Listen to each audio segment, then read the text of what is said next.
Did you know that over $150 billion is now invested in ETFs in Australia?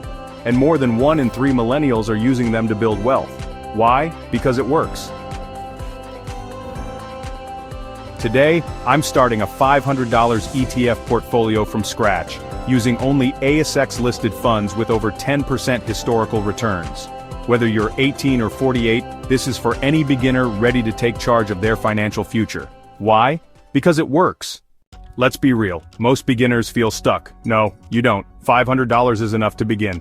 Wealth isn't built overnight, but by starting even small, you've already won half the battle. Here's how I'm doing it. Step 1. Choose growth ETFs with 10% plus returns. Step 2. Diversify. 3 to 4 ETFs, not just one. Step 3. Think long-term. You're not chasing hype, you're planting wealth seeds. Here's the actual portfolio breakdown.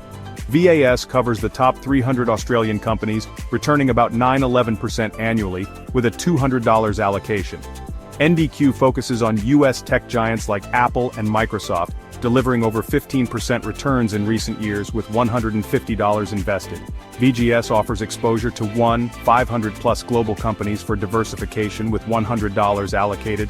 Lastly, ATEC targets Australian tech stocks, riskier but with strong growth potential, with $50 invested. This mix balances stability, global reach and growth, all on a $500 budget.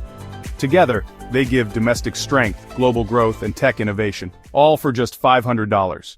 That's how you can build a smart, diversified, high-growth ETF portfolio with just $500, even if you're starting from zero. Let me know in the comments, which ETF are you starting with? Or do you already invest in any of these? And if you found this helpful, check out my other videos on passive income, wealth hacks, and mindset. From broke to beta, it starts with your first $500.